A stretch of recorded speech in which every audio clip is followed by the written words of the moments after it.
అందరికీ శుభోదయం. ఈరోజు మన కోనసీమ తిరుమల 7 వారాల వెంకన్నగా పిలువబడే వాడపల్లి వెంకటేశ్వర స్వామివారి దర్శనానికి బయలుదేరడం జరిగింది. అక్కడికి వెళ్ళాకే తెలిసింది బ్రహ్మోత్సవాలు ప్రారంభం జరుగుతున్నాయని. ఈ కోలాటాలు, కేరళ డప్పు కార్యక్రమాలు ఇవన్నీ చాలా అద్భుతంగా ఉన్నాయి.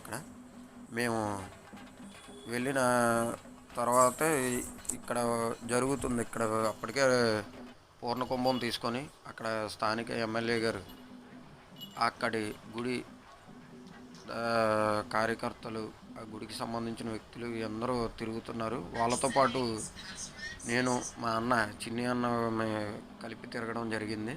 వాళ్ళతో ఒక రౌండ్ తిరిగిన తర్వాత రెండో రౌండ్ ఒక స్పెషల్ గేట్ ఓపెన్ చేశారు. ఓపెన్ చేసిన తర్వాత లోపలికి వెళ్తే ఇంకా అలా వాళ్ళతో పాటు వెళ్ళిపోతుంటే మాకు డైరెక్ట్ వివిఐపి దర్శనం అయిపోయింది.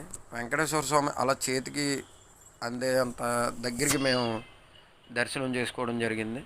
చాలా అద్భుతంగా భావిస్తున్నాం. ఇదైతే తిరిగి మళ్ళీ అక్కడి నుంచి బయలుదేరి వస్తుంటే అక్కడ పచ్చని ప్రకృతిలో ఆ గోదావరి జిల్లాల అందాలు అలా చూసుకుంటూ వచ్చి చక్కగా మేము దర్శనం అయితే పూర్తి చేసుకున్నాం.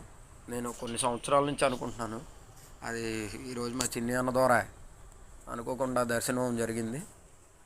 దారిలో వస్తూ మనకి ఆత్రేయపురం వయా అక్కడ మీకు తెలిసినవే కదా, అక్కడ స్పెషల్ ఏదైతే ఉందో అక్కడ శుభ్రంగా అక్కడ ఉండి నీట్గా ఇంటికి కావాల్సిన స్పెషల్గా తయారు చేయించుకొని మేము అక్కడి నుంచి తీసుకొని రావడం జరిగింది.